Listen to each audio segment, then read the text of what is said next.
and was named by Salon.com as the world's most famous out-of-the-closet atheist. Additionally, in 2004, Prospect magazine listed Richard Dawkins as the #1 public British intellectual as decided by the readers, receiving twice as many votes as the runner-up. Dr. Dawkins, it's a great honor to have you on the show, sir. Thank you very much. We likely have a lot of new listeners today, so allow me to explain exactly what the Rational Response Squad is in as brief as I can. We're an activist network of atheists who are simply fed up with religion's dominance on society. We seek to unite atheists who want to be more active and vocal about issues pertaining to religion. We openly criticize theism as well as psychics, the belief in the paranormal, and a host of other unproven claims as simply irrational. In less than a year, we have united several thousand atheists who seek to speak out more often, get involved in blunt discourse, and distribute literature that can increase awareness as to the dangers of dogma. We have made progress with mockery-style projects like the War on Christmas at endchristmas.com and the War on Easter at waroneaster.org. You can join us and become active and, of course, listen to our radio show, which is merely an extension of our activism at rationalresponders.com. But, of course, today's main topic, and the reason why Richard Dawkins is here, is because he is decided to stop here as part of his God Delusion book tour. You should pick up the book at Amazon.com. And, Richard, might I ask you, what inspired you to write The God Delusion, and why now? I wanted to write it about 6 years ago, and John Brockman, my literary agent in New York, said, "Don't even think about it, you can't sell a book like that in America." That was 6 years ago, 6 years of Bush, and now he's changed his mind, and now he was desperately keen that I should write the book, and publishers are very keen on it, and it's selling extremely well. I think it's #3 on Amazon.com, #1 on Amazon in Britain, #1 on Amazon in Canada, but it's still not in any shops, so everybody has to go out and complain to the shops to say, why haven't you got it along with all the other bestsellers that are piled up on your tables, while The God Delusion lurks obscurely in the religion department in the back. If you had to describe the book in one paragraph, how would you describe it? It explains why the existence of God, though not quite disprovable, is very, very, very unlikely, and it also then says, where do we go from there? How do we explain why people are religious? Why are people moral? Do we get our morals from religion anyway? How are we going to protect children from religious indoctrination? And is there some better way than being religious?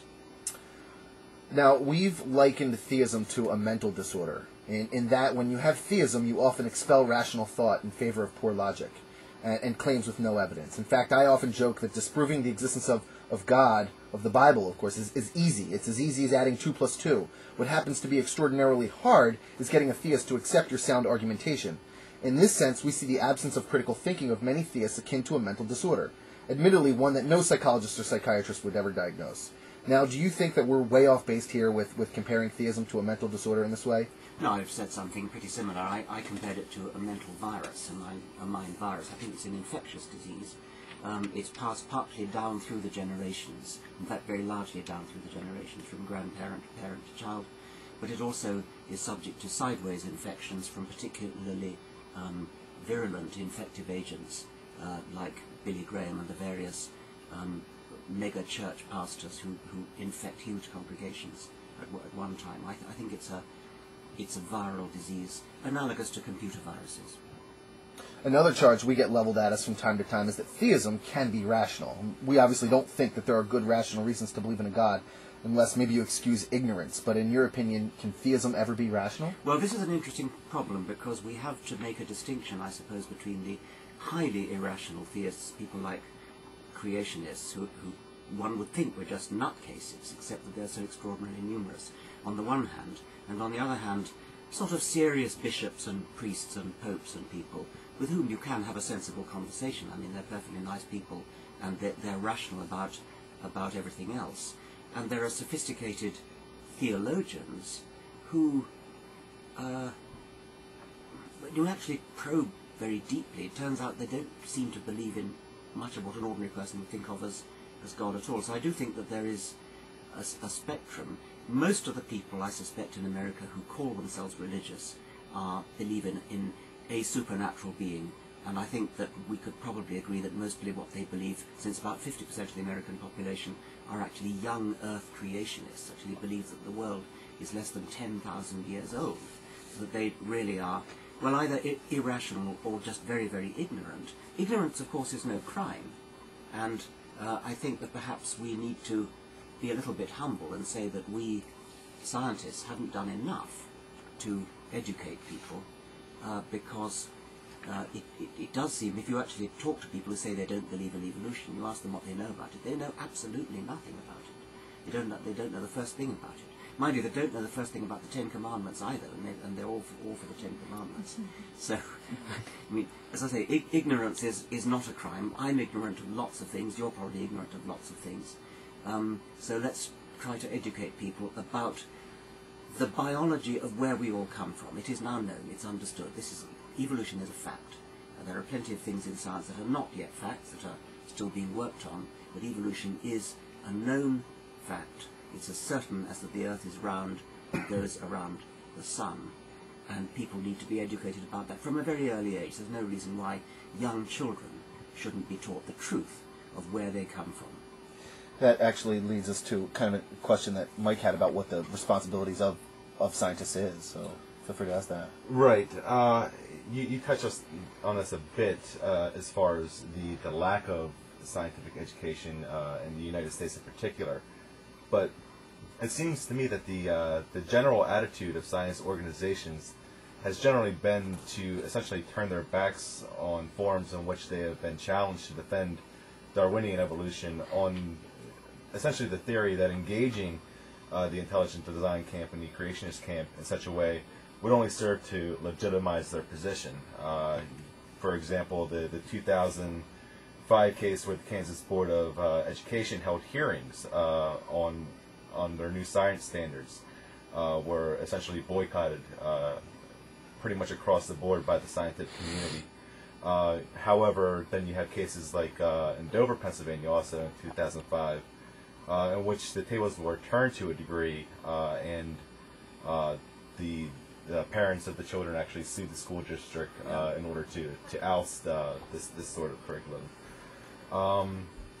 So it seems to me like we have to define what is the responsibility of the scientific community to the public, and is there a way that the scientific community can fight back against this sort of anti-intellectualism without serving to legitimize that position? It's a very difficult question, and I mean, my view is that we do have a strong responsibility to educate. So we need to teach people about evolution, to teach people about science, about rational ways of thinking, about skeptical ways of thinking. The one thing I don't do, and that comes up from what you were saying, the one thing I don't do is engage in formal debates with creationists where you have a proposition and an opposition, and you have 20 minutes for this side and 20 minutes for that side, and then a right of reply and a right of reply.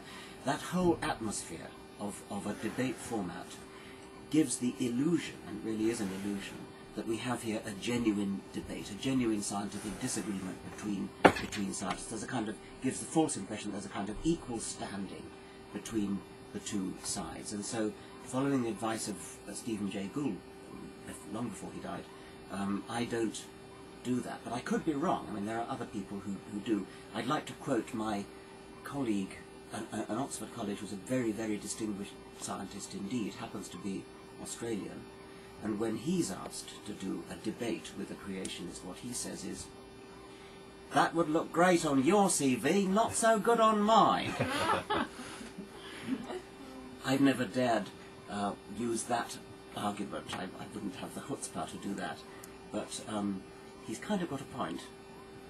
Why won't, I mean, that's one of the things, in fact, this is one of the things you wanted to talk about was, what we need to do. And we personally all feel that confronting theists and letting people hear what our arguments sound like next to theirs is very important. But this is something that it's well known that you don't entertain debates from theists. Not debates. I mean, the only thing I'm against is the formal debate format, where by getting up on a platform with 20 minutes for each side, you're giving the impression that there is a real debate going on. That's funny you say that, yeah. There's a real scientific disagreement. I'm all for just having plain arguments. I mean, I have very long Q&A sessions after my talks. I'm happy to argue with anyone, but not in the formal sort of proposition-opposition format. Here, come as close to the mic as you can. Sorry. Yeah, that's much better. It's hard to get used to, but No, but we actually, funny the same way. We don't call our shows when we have Christians on debates. We call them interventions. And it's part of the entertainment factor, but from our perspective, it's a much more appropriate term. But that formal debate idea, a lot of people want to do that. We don't want to do that at all. We don't ever entertain the idea of a formal debate. I'd rather talk to somebody, have a discussion with them about what it is they believe. It's a lot more. It feels like you could actually fix a problem, or at least come to a common agreement. Whereas the formal debate, it's exactly what he said: 20 minutes of one side, 20 minutes of another, and you're left with, what did I learn? I just learned both positions, but you can't really see how they are when they interact with each other. Point, counterpoint, point, counterpoint. So. But that's a lot. I'm glad you clarified that point, though, because so many people think that you're not willing to entertain debates. And you're right. I didn't even think about it in that sense, that you do have these questions and answers. I'm reading about your stops on the book tour, and the Liberty University stop, for example, where there were all sorts of questions about theism. Oh, yeah. And lots of disagreement, lots of argument. But don't give people the impression that there is a scientific debate going on. There isn't. There are no serious scientists who are creationists. Right. By the way, that Liberty University debate, we have a friend who's part of our team who was there and said that he witnessed a girl abandoning religion, crying there on the spot. I don't know if you heard about this, but how did he know what she was crying about? He claims to have heard it. How interesting. So he recorded a little bit of it, but I couldn't make do of it. On my website, richarddawkins.net, we're hoping to open a little section called Converts Corner, where people can write in, and anybody who feels that they've been converted should write in and get a discussion thread going among converts away from religion. But this young woman was crying. Did you say? Yeah, it was intense. I heard. Was she from Liberty University? No, we don't know. But I mean, you would think that sort of thing would make it more intense. In fact, I remember you answering a question about anger. Yes, that was at the same place. Right. And yes. and are people angry when they abandon theism sometime? And you were almost amazed that kind of reaction is... Yes. And I was just naive. It didn't occur to me. But then people started shouting out and explaining why they were angry. They were angry with their parents, with their teachers, pastors, priests. Right. And yes, I can easily see why they would be. But it sounds as though this girl was actually in distress, which is rather... Well, it's upsetting, of course. Yes. You don't want that, obviously, but to some degree, that's why we're fighting. If she had never been indoctrinated into religion in the first place, there would be no reason to have to throw it off she learned, the reality of the situation, when she was given some knowledge. Well, is that like, I'm sorry, I understand that having your entire worldview shattered is a traumatic experience that I experienced when I deconverted from Christianity. It was very upsetting, and I did. It's like a grieving process. Did it happen that suddenly, though? Well, it was kind of gradual, but it's like once you turn the corner, then it's like you have to make the decision to either pursue this path or to stop. A lot of Christians, I feel, get to that point. They have the cognitive dissonance, but they decide to shut that off. Being the kind of person that I am, I couldn't do that. So I made the choice to continue doing the research and continue learning as much as I could, despite the fact that I knew where I was going to go. But it was traumatic, and I did go through a period where I was very angry with the people that I felt had deluded me into believing something that just wasn't You probably all heard Julia Sweeney's monologue. Letting go of God. Letting go of God. Very, very wonderful.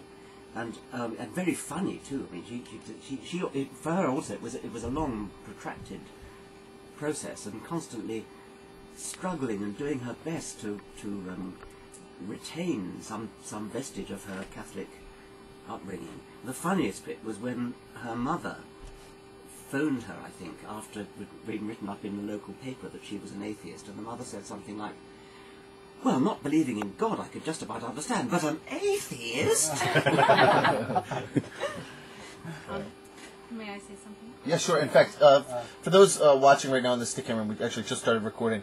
This is Richard Dawkins in studio with us right now. And actually, Margaret Downey, the president of the Free Thought Society of Greater Philadelphia, is on your screen on the right-hand side. She's Richard's escort for the day, but also she'll be a featured guest of the show as well. She's got a great website, fsgp.org. Well, I just wanted to comment that I have done a presentation at the Valley Forge Christian College for 2 years now. And I am amazed that some of the information that I give to the students shocks them. And I say, well, you believe in the Bible, and it says in the Bible these things, and they have been spoon-fed other things from the Bible, and have been have no knowledge about the bad things, the wars and the killing and the rapes and the stoning and the passages that aren't very pleasant. They just didn't even know about. Right. So, Right. I certainly wasn't told them about them. I was raised Catholic, so I would go to CCD and things along those lines. You don't learn about that sort of Catholics thing. don't learn about the Bible at all. The Bible's a dirty book to the Catholic religion. Yes, we It has don't. to be interpreted by the priests. It's because we like our idolatry, and Yeah. we don't want to hear Sacred anything about hearts graven and images. virgins and things, yeah. and that was what was so beautiful about Richard's speech today, was that he went into those unpleasant areas and talked about those things. And perhaps if more and more people actually read the Bible, they would be converted to atheism. That's what did it for me. Well, I think that that's true, but also, I think the most dangerous group right now is the fundamentalist Christian groups, and they read their Bibles. They read them inside and out. And in their minds, it's okay because God created all of those people, so, the Lord giveth and He taketh away, and it doesn't matter if He chooses to do that at the edge of a sword or by public stoning or whatever method might be used. So, while I agree that for the majority of Christians who are Christians in name only, reading the Bible might be an effective tool to deconvert them, we really need to be more aggressive when it comes to the fundamentalists who do know their Bible and just don't care. It doesn't matter to them that God is an angry tyrant in the sky. Are those sort of people even reachable, though? I don't know. Right. I don't know. That's how I feel. I think the moderates are actually worse. The fence sitters, the guys that allow They enable this forum, this Well, fundamentalist. that's the point Sam Harris often makes. Exactly. I think it's a difficult question, really. How a lot of people say that I'm too aggressive and that I should. People say to me, "How on earth do you expect to win people over if you turn them off on page 1?" And I don't actually turn them off on page 1. I turn them off on about page 21. but it is a serious question. Should you be all nice and gentle and kind of wooing people in, which is certainly one perfectly reasonable tactic, or there is another way of looking at it, which is break the bubble of respect, break the taboo against criticizing religion, show that it can be done, push the envelope, not by being actually rude and positively aggressive, but just show that bolts of lightning don't suddenly rain down on you if you criticize God. Nothing's going to happen to you if you criticize God or criticize religion.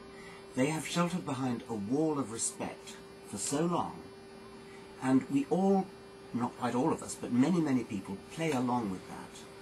And this whole idea of taking the gentle course, going for the decent, moderate, middle-of-the-road religious people and wooing them, maybe that's the wrong thing to do.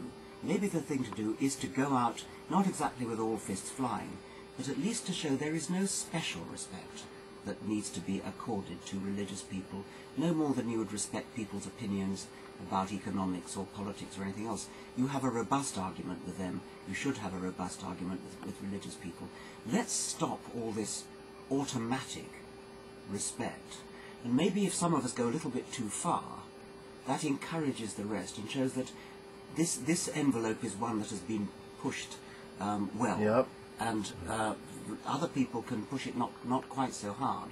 But maybe they won't be so afraid in the future.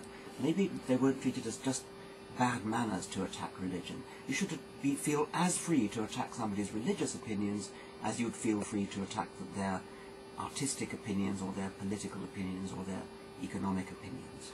It's funny, today you mentioned good cop, bad cop. And we all looked at each other and winked right away. Yeah, we're the bad cop. Because we've already, this analogy's come up many times. In fact, the Infidel guy is a friend of ours. His show comes on right before ours. And he's the good cop. We're the bad cop. And a lot of people have said, you guys go too far. But that's exactly that. Like, some people, maybe they'll learn from us. Or maybe from us they'll learn that there's a reason to question. And it's the good cop that actually makes the person, we've got this pill of truth. And the Christian doesn't know that they need the pill of truth. Now, we're here to shove the pill of truth in their mouth. Somebody else comes along and says, here's a glass of water. Swallow it. And so we've made this analogy many times. That, very much like, in fact, we want you to be our honorary bad cop sergeant of the Rational Response Squad. And we don't do it in an insulting way. It's an educational way. Well, we're in their face, but we're it's more educational. aggressive than It's insulting from their perspective oftentimes, but that's the whole point. That we're why not is calling it them insulting? names. Why is it insulting that we say that? Think about it. Oh, you don't have evidence for God, and you believe in this. How many other beliefs do they have that they don't have evidence for that they believe? Right. They're not consistent themselves. They rarely, if you think of the common theist, they generally don't fall for scams. They can figure out what a scam is, and they can figure this out. They want evidence for claims, but for this one claim, they allow it a free pass. People are arguing about what sort of car to get, and somebody says this car is best, somebody else says that car's best. You argue about it. You say, well, this has got a better gearbox, that's got better steering, this has got better seats, and so on. You don't suddenly say, you've insulted me by doubting my taste for my choice of car. Religion is the one place, and it somehow managed to get itself into this privileged position. And that's what the bad cop way of doing it can break down. And even if we do go a bit too far, it sort of helps other people to go the right distance. And this is why I accept every speaking opportunity at Temple University and the Valley Forge Christian College, and now I'm doing retirement homes. They're actually asking me to come in to talk to people who have retired about atheism. So, I take advantage of every speaking opportunity, and I hope all of you and perhaps your listeners may have a chance to be on campus or be invited as a speaker. Take advantage of that. What would you say is the biggest danger of religion? Well, to me as a scientist, it's teaching people not to think rationally, not to think skeptically. It's teaching people that that it's okay and indeed positively virtuous to believe things by faith alone, or by authority alone, or by scripture alone. That's a rather personal view, because I am a scientist and I do care passionately about truth. Other people would almost certainly say that greater dangers come from violence, come from the hatred that religion engenders, comes from the divisiveness that religion fosters. And those are important. But I want to put in a plea for the idea of religion as an enemy of thinking truthfully about what actually is true about the real world. You've recently started a foundation for the advancement of science and reason. Listeners can learn more, by the way, at www.richarddawkins.net. What do you most hope to achieve with the foundation? I know there's many different areas that you're going to get involved in, but well, what do in you my most wildest want to do? dreams, I'd like to raise enough money to set up an anti-Templeton prize. I do think that one of the problems with religion is the prodigious amounts of money they've got, tax-free money, and so they've got it coming out of their ears, and they really can misuse it. And the Templeton Foundation is just one example of that. They're all like that. Allow me to interrupt you on a very positive note. I don't know if you're aware, but we got together with some of our listeners to help do just that for you. We really like what the goal of your foundation is. So I've got a little gift for you here. And this is actually on behalf of us, as well as all of our listeners. We've raised $1,620 That is wonderful. for your organization. Oh, so look at that. that's the big fake check that will send the real thing through a real check. But Thank you very much. no, thank you Can for. I put that on my wall? Yes, yes, you can, of course. Would you like us to ship it to you? I think I would have to, because I couldn't possibly fit it in my luggage, but thank you Yes. very, very much. Yes, thank you. Yeah, I wonder, because everybody's constantly accusing, atheism of being a religion. If it is a religion, can we qualify tax-exempt It's a very status good point. also. Yeah. Maybe we should take that angle. You know, Why not? and here's, boy, this is a big plug right now. I hope you send me $50, man. The churchofreality.org. They have, where they have this religion that they allow people to basically create themselves, like a Wikipedia religion, where the users actually alter the religion, but it's all based on reality. And it's atheism, and he got 501c3 status. So, or not 501c3, I'm sorry, that's a church. nonprofit. Right, no, I'm sorry, church status. He got church status. So, it's nonprofit now. Yeah. So I mean, if The they Church of do Reality. religion, then I It's want it's an tax-exempt appropriate status. response when people accuse us of being a religion. That would be so right. Let's have church Yes, status. the Richard Dawkins Foundation Well, are should, there- qualify. The Church of Richard Dawkins. Are there clear-cut guidelines for what does actually make a tax-exempt religion? I mean, Oh, I'm sure. I'm does sure. anybody know that? I think here? in Britain, at least for a while, it had to be monotheistic. You couldn't Okay. be polytheistic. Really? Yeah. So no I- Hindus. I always wanted the Hindus to bring a test case. Yes. Yeah. Well, that sort of leads into another question that I had. On a previous show of ours, we had a historian and philosopher, I'm sure you've heard of him, Richard Carrier, that he said that he would consider philosophy to be his religion in a loose but non-dogmatic sense, because it essentially gave him all the things in life that people would traditionally find in an organized religion. You know, be it a social network, a worldview, comfort, things like along those lines. Would you say that you would feel similarly about science? Yeah, And I've would you thought a bit about this. use that term, Yeah, religion? if to you describe it? write down the things that religion does for people's psychology, and as you say, it's things like comfort, it's explanation, it's providing a moral framework, it's providing rules for living, it's providing a kind of social network, and all those things can be provided by non-supernatural beliefs, or not beliefs is the wrong word. I'm not sure what to call it. Science could do that, or various sorts of organisations could do that. But I prefer to reserve the word religion, for something supernatural, because that I think is what most people mean by it. The fact that not everybody means that by it is a source of enormous amount of misunderstandings. People will say things to me like, "Well, you believe in love, don't you? Well, obviously, then you've got a religion. I mean, and if you're going to do that, I think Stephen Weinberg said, if you believe that God is energy, then you can find God in a lump of coal." Mm-hmm. But I think that's messing around with language, and my normal response to this question is religion means to most people something supernatural. However, I'm rather attracted by this tax idea. Next time I'm accused of starting my own religion, I shall say, right. You're absolutely right. I've always just found it, kind of, funny that the theists will often level the very charge against you that they're so proud of. So, like, well, science is your religion.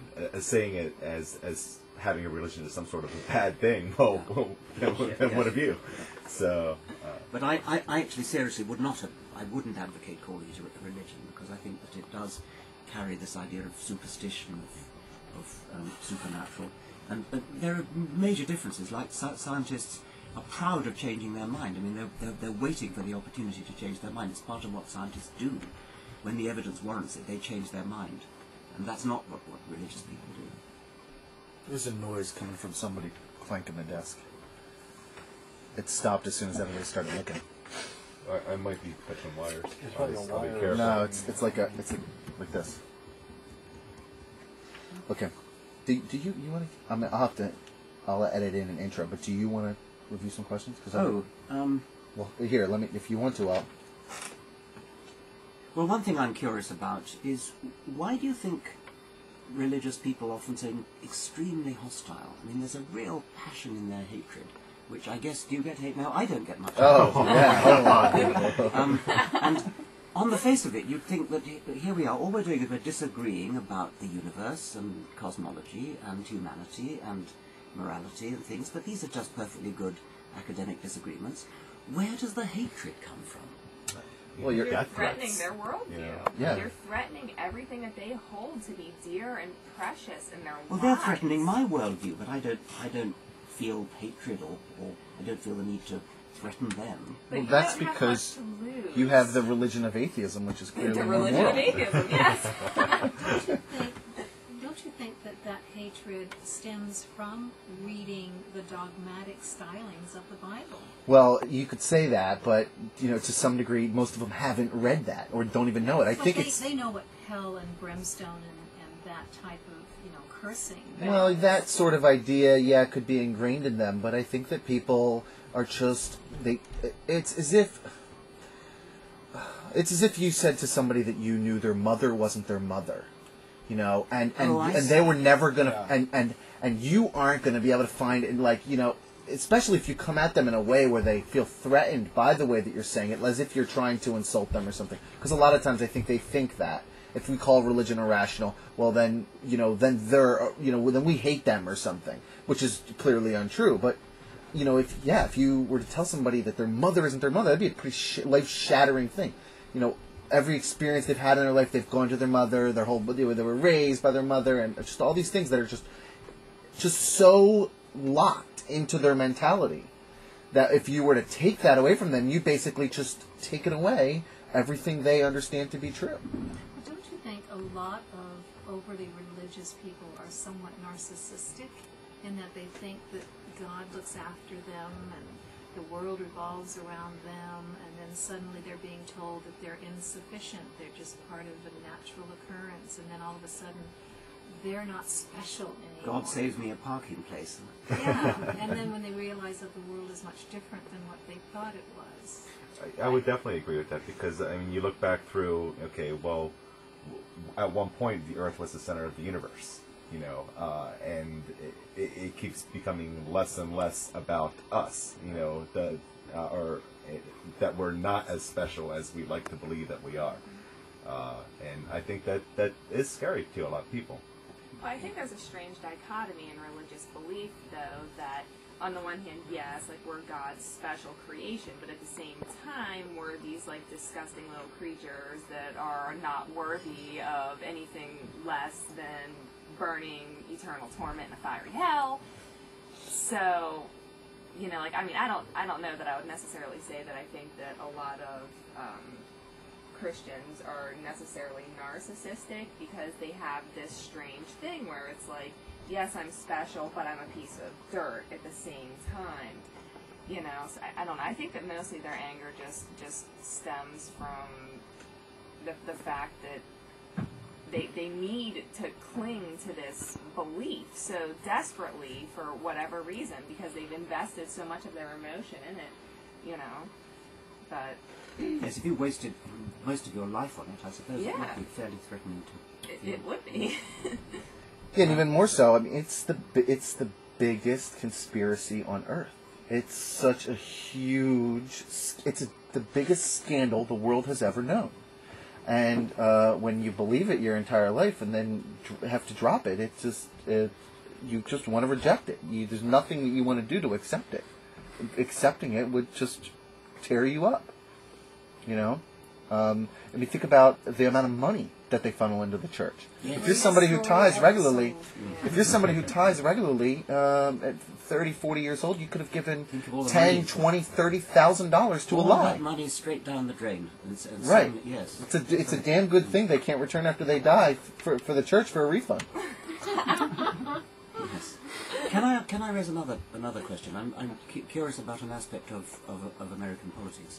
I think I'm right in saying that there's not a single one of the 535 members of the United States Congress who is admitted to being anything other than religious.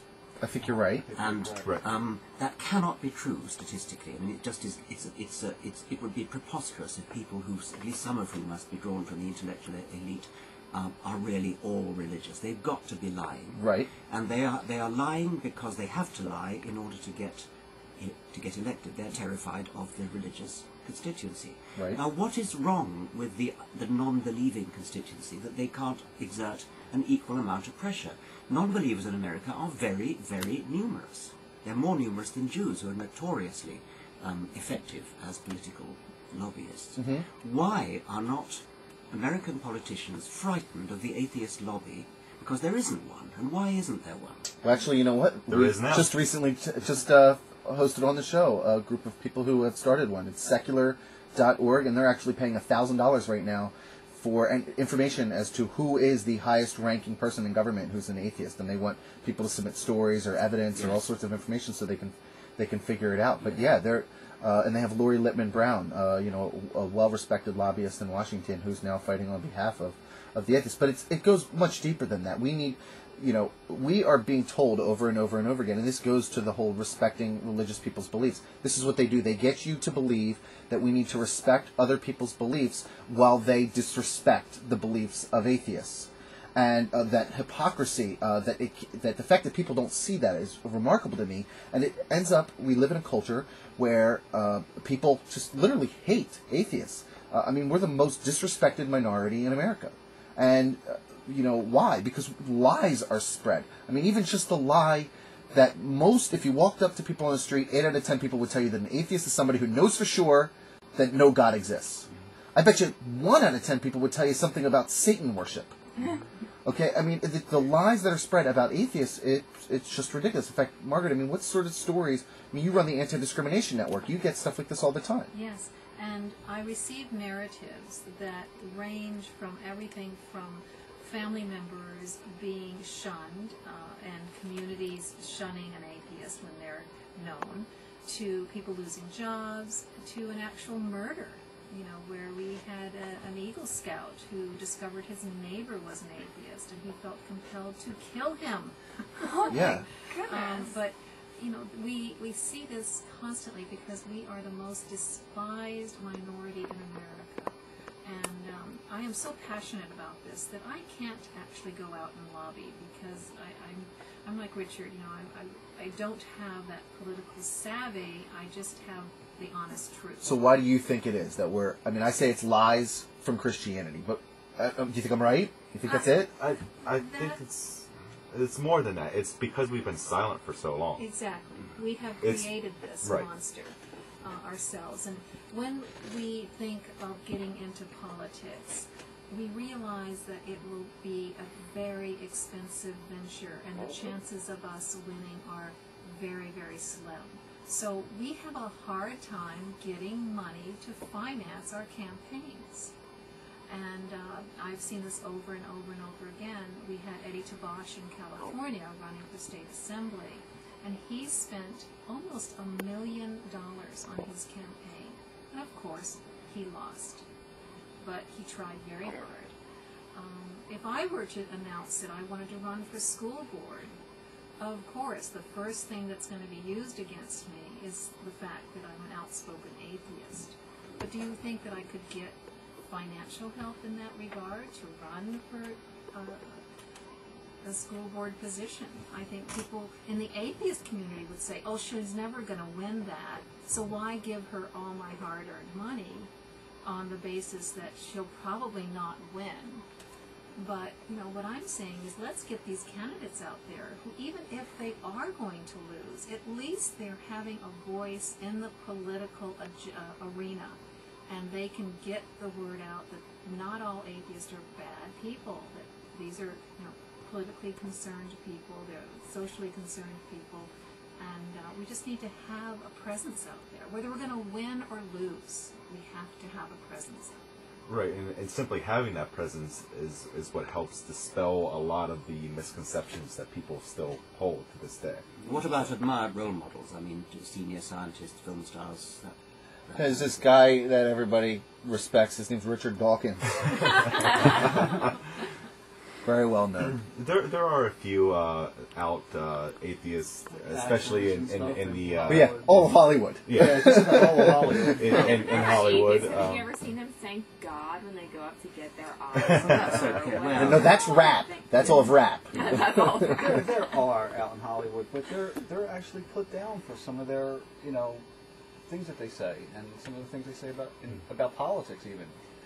Yeah, or like the Dixie Chicks. Right. That's the Dixie Chicks scandal? That was a political thing. That wasn't about. Yeah, but it's the same sort of thing, though. Same sort of thing. How quickly the whole society can turn on them, and they were right. They were right, and it's how quickly the I don't even know what you call them. It's just the lie machine, you know?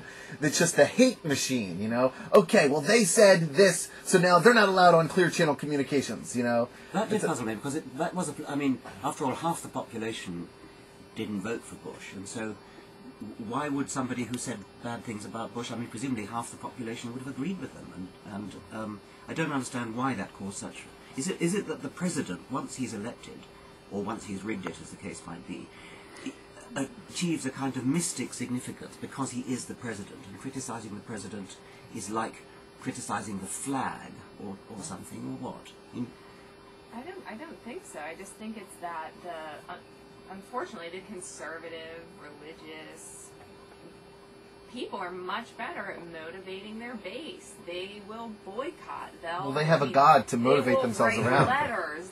They will stop at nothing to achieve their objective. And if their objective is getting the Dixie Chicks off of Clear Channel, or if their objective is to get the guy who owns Dairy Queen to promise that he's not going to donate any more money to this foundation that might support abortion rights, it doesn't matter. They're doing it. We're getting some questions in the chat room right now, by the way. One of them was, why did our website go down? They find it troubling. We don't know. We're working on it. Hopefully we'll figure that out. Another thought from somebody else says, you guys have Richard Dawkins in the studio. Start asking him some questions.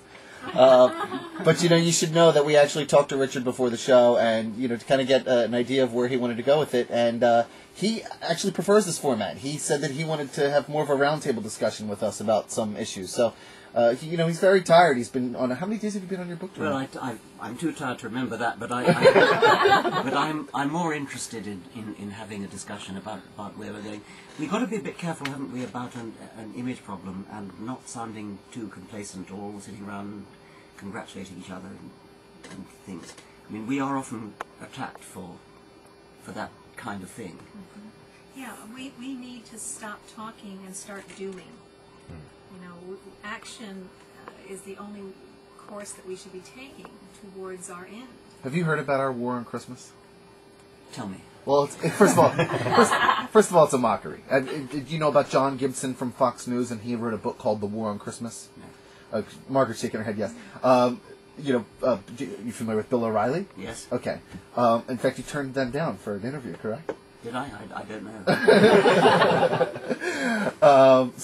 Bill O'Reilly. I think I did. Bill O'Reilly and John Gibson are buddies over at Fox News. They're co-anchors of Fox News, and they put out this whole propaganda campaign that there's a war on Christmas, and the war on Christmas is really the secular America saying, at Christmas time, I'm going to say Happy Holidays to you because I don't know what you celebrate. I respect all cultures, and so I'm going to say Happy Holidays. Well, they don't like that. For example, at the grocery store, when you go Christmas shopping, they want the checkout people to say Merry Christmas. Right. What's that? And assume everyone. Right, and assume everybody's a Christian, and if you're not a Christian, you have a Merry Christmas. So now this is the idea. So therefore, because of this, there's a war on Christmas, and everybody needs to lash out against this. And really, what they do is they just breed hate and ignorance. And so what we did, alongside with Brian Fleming, as you know, you were on the commentary track, I believe, for The God Who Wasn't There. He's a friend of the show and friend of ours. And he came up with this idea. He said, you know what? They want a war on Christmas. Let's show them what a war on Christmas would look like. It's a purely non-violent campaign. In fact, he says the violence, we leave that up to Christians. They believe that a man got flung up on the cross, nailed, bloodied, died, came back to life after 3 days, rose from the dead. We'll let them have their violence, and we'll instead spread literature on Christmas. We'll go into churches and give out free copies of the God Who Wasn't There DVD and put them in the Bibles and the hymnals, hand them to preachers, pastors, whatever we can do. Just give them out to people and say, here, watch this. Jesus Christ, maybe he never even existed. Just think. That type of thing. So this Christmas, we're printing up 1,000 copies. We did 500 last year. We did 600 at Easter. They did a war on Easter, too. We did the war on Easter. And it's, in fact, for activists out there, Margaret's saying, do something. Listen, waroneaster.org is the Easter Project. endchristmas.com is the Christmas Project.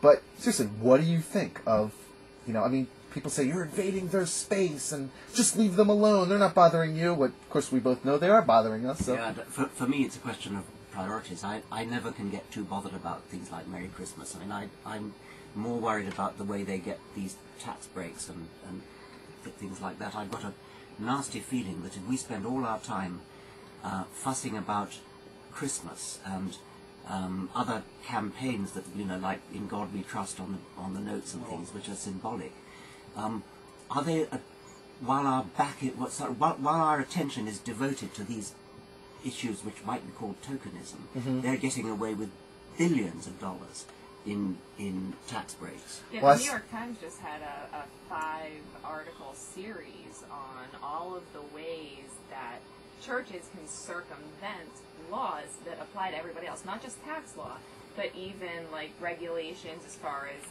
their schools go, safety codes, and daycare centers. You know, I mean, certifications, all kinds of things that they can get away with just because the organization is labeled as church affiliated. Well, I want to have a war on that. That's what it's all that kind of thing. I want to have a war on. See, that's the type of stuff, though, for us that's harder to move on. You need like a team of lawyers and tons of money. I think that to some degree, if you can, because what that's doing in essence is hopefully removing Christians. You know, hopefully they're becoming better thinkers. They're leaving Christianity, and if you can remove Christianity, those people wouldn't be able to get away with it. So it's just another way to do it. Admittedly, you're right. It's very much a token issue in that sense, but I think to some degree it's cutting off the knees of religion as opposed to little points. I mean, you can take away tax benefits and things like that, but they're still going to be religious. Yes, I think what I want people to do with Christmas is give all their Christian friends a copy of the God Delusion or Sam Harris's books, and something like an advertising campaign. Fed up with Christmas? Right. Give an anti-Christmas present. Well, there you go. Yeah, that would be nice if I could get my brother to actually touch a piece of my literature. His brother is a Catholic, and he'll give him a piece of something, a literature that we're working on, the God Who Wasn't There movie, for example. He won't even touch it because he believes that it's got some sort of like demon thing to, like his hands are melt. Yes. Well, we at the Free Thought Society of Greater Philadelphia have brainstormed for years about how to set up at the Free Speech Zone in Philadelphia a display that depicts what the free-thinking community believes in. And this is to counter... What do we believe in? This is to counter a giant creche and a giant menorah. Okay, when people walk by the Free Speech Zone, they think Judeo-Christian country. So what we came up with was this design where we're going to, I hope, if we get enough money together and enough enthusiastic members to make this happen, a giant tree called the Tree of Knowledge. And as the decorations on this tree are going to be the book covers of recommended books, with beautiful bows coordinating with the colors of the book covers. They'll be laminated so that they can withstand the weather, and they'll be hung all over the tree. Will they be safety locked so they can withstand the vandalism? Well, there'll be a little fence around the tree, and on the fence will be a mailbox, and inside the mailbox will be all the books listed that are hanging on the tree, and it will be our recommended Tree of Knowledge book list. And people can, take those when they walk by. They'll just be able to take a copy of our book list. And hopefully we can spread the word that knowledge is the key. Without knowledge, you are not free to Where's make this? choices. How far are you along in the project? We are having our board meeting in December, and we already have $100 donation. There you go. But what I'm also thinking is that some of the authors that we highlight on this Tree of Knowledge might donate money because we're advertising their book. What sort of money do you think? Is it money that you need to pay to the city, or just to organize the display? We already have the permit. So the permit's out of the way. It's just the money now. Right. Well, what sort of money do you think you need? I'm thinking it'll be about a $6,000 project. Okay. All right. Well, we'll help in some way. Yeah, thanks. Okay. We'll expect a donation. We'll help. All right. Can I raise another Yes, please. question? We just had lunch with 3 of the lawyers who were involved in the Dover, Pennsylvania case. It was a very great privilege for me to meet them. And one of the things that came up was I raised the question of the rights of children to be protected from their parents. this seemed to be a complete no-no to the lawyers. It seemed to be absolutely foreign to the American legal system. And I not a thing I'd really thought about much, but I've heard about children being homeschooled, taken out of school because the parents don't want them to learn certain things in science. And it seems that the American legal system takes it absolutely for granted that parents own their children, own their minds. Lawyers didn't put it this way. This is the way I'm putting it. To the extent that parents can deprive their children of an education in what is absolutely normal, accepted science, and that is their right. And I'm wondering what you think of this.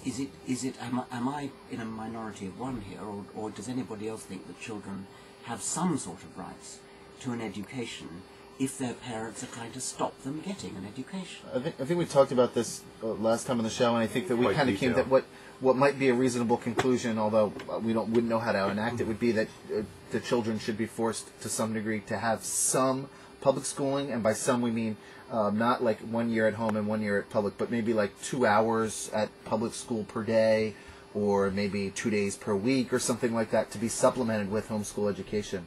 But there, in some respects, there are some people that can homeschool their kids worlds better than you could ever get. Yeah. But don't they have to have some sort of certification to show that they can? It depends on the state. It's state by state. In Pennsylvania, for example, if you choose to homeschool, well, before the age of 8, you don't have to do anything. But if you choose to homeschool beyond that point, you have to present to your local Board of Education a portfolio that demonstrates your curriculum, the materials you're using, has examples of the child's work, and where they actually go through this to make sure your child is getting an appropriate education. So you have to cover science, you have to cover topics like evolution. Now, I'm sure that a lot of these parents who homeschool are like, yeah, we're teaching evolution today, honey, but don't believe it, it's all nonsense. I don't know exactly how we could go about preventing that kind of thing from happening, but those same parents, even if their children were in school, when their kids got home from school that day, would say, we learned about this today, and they would tell them the same exact thing. I don't know what we can do to stop that, but in other states, if you say, I'm homeschooling, that's the last contact you have with your school district. There's no accountability, there's no anything. Maybe some of those children are not getting any schooling whatever. Yeah, certainly that does happen in some cases.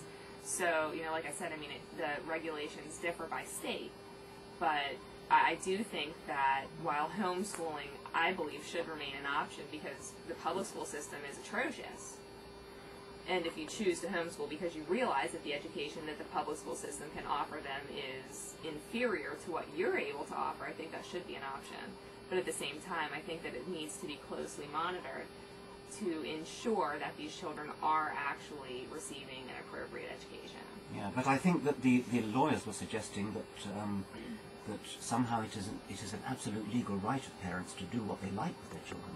Almost. You can't actually. Oh, as far as instilling religious belief in them, certainly. I don't think there's anybody. We're proposing in essence that that indoctrinating your child into something like this would be akin to child abuse. Correct? Well, that's what I feel. Yeah, I agree. But that's also my personal. Well, how do you change that? How do you even go about it? Well, quite. Well, at the Atheist Alliance International, we tackled this. I'm now the president of the Atheist Alliance International, and we came back from the conference in Iceland where Richard spoke, and we saw his beautiful film done by the UK's Channel 4 called The Root of All Evil, and it inspired us. Question mark. Yeah, and it inspired us to write a resolution condemning indoctrination of children with religion.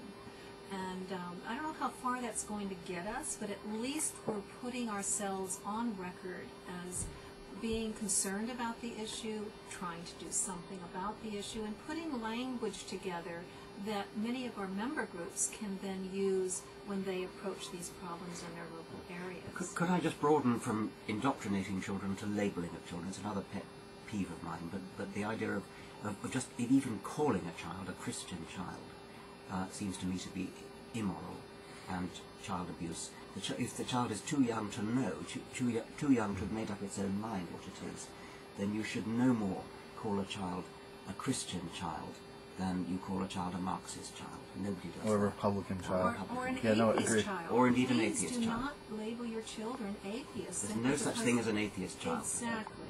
And we should be up in arms about that. And don't bring your children to protests, and expect them to hold a protest sign. I think that is disgusting. If you take your Well, child... to some degree, though, and I don't, but I mean, to some degree, though, don't you think that some of that is, and I guess it's depending on the protest, really, but teaching your child how they should speak out for what they believe in? I mean, Yes, but there's especially a if a certain parent, age, what age do you think would be? I think 13 Yeah. would be a good age to start that process, but Yeah, not like 4. exactly. And I 'Cause do then a they're just lot pawns. I do a lot of protesting, and when people show up with very young children, I ask them to go home because I don't think that. Well, it could be that they brought their children because they'd nothing else to do with them. I mean, the children may not be actually holding a banner; they could just be tagging along. Yes, and some of the parents have actually put a T-shirt on a child saying, I'm an atheist, and I don't think that's right either. You can't label your children with your own particular political thing or your own philosophical life stance. Well, if the child does actually question, would it be all right to just say, hey, if you want to know, come with me? I mean, this is what Yes, I it's do. part, This of, is part my... of the learning process. I think that's Asking fine. a question, Right. you do want to give an honest answer.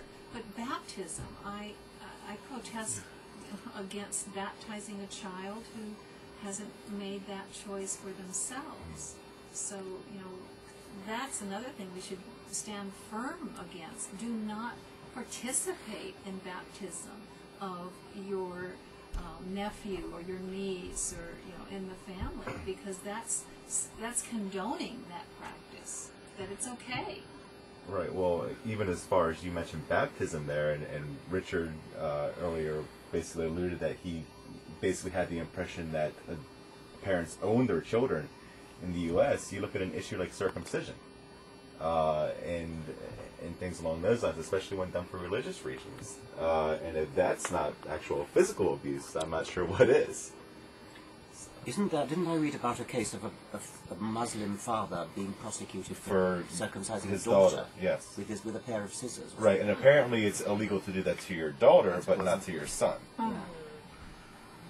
Well, it happens it's illegal in Britain too, but it does happen, and there are numerous children of Muslim parents who are sent up to Bradford, a town in the north of England, ostensibly to stay with an uncle, in quotes, where they get mutilated. Oh, horrible. Well, earlier you mentioned something about children not being atheists. We have this debate pretty frequently on our message boards on whether or not people are born atheists. I mean, technically the word atheist... calling your kid an atheist is no different than calling your kid a human, in my It only means they don't have a belief in a God. If they're not indoctrinated into God belief, then technically they are atheists. So is it really wrong to say, my child is an atheist because he does not have a God belief? You're making a different point, which is a valid one. That's part of the speaking out, too. We're saying, let's speak out, but then we're saying, but our kids aren't atheists. Well, you really have to have the child have an opportunity to decide whether they're going to choose that philosophy or not. But atheism is simply what you're born with. Is our point? Yeah, It's a different point. Is a lack of belief. It's a perfectly valid point, and it's a different one. And in the sense that a child is not born with any beliefs in anything, and therefore, from that point of view, that's right. But I think the other point is strong atheist would be what your kid is not. Like that. Yes.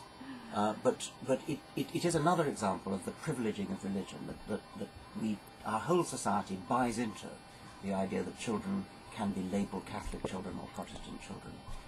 And they do it all the time. You see it constantly in the newspapers. Catholic children in Northern Ireland were set upon by Protestant mobs on the way to the Catholic school, and vice versa. And that I'd really like to raise consciousness about. That should really grate like fingernails on a blackboard. Well, I think it's just another aspect of getting out there and talking to people. I mean, I would imagine that a lot of people don't even think about that. Yes, they don't. That's what consciousness raising is about. Yes. So, it's just another aspect of getting out there as atheists, is putting it out there that this is child abuse. To us, this is child abuse, no different than any other form of brainwashing or mental, psychological damage that you're causing your child.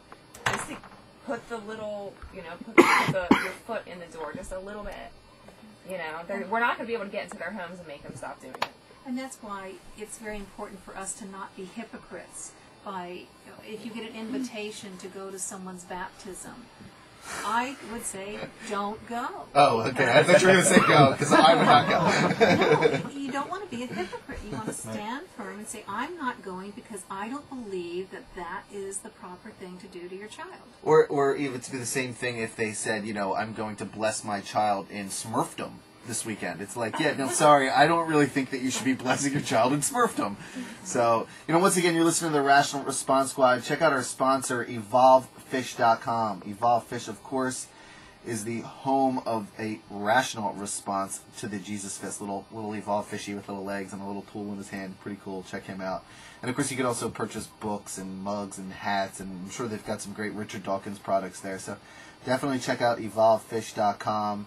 And please support them because their support of our show is very important. And you can access them when our website works at rationalresponders.com at the bottom left-hand side and click the Atheist Goodies link. So I do have to say that if someone's child were being baptized in the Smurfdom and I were invited, I would go out of pure curiosity.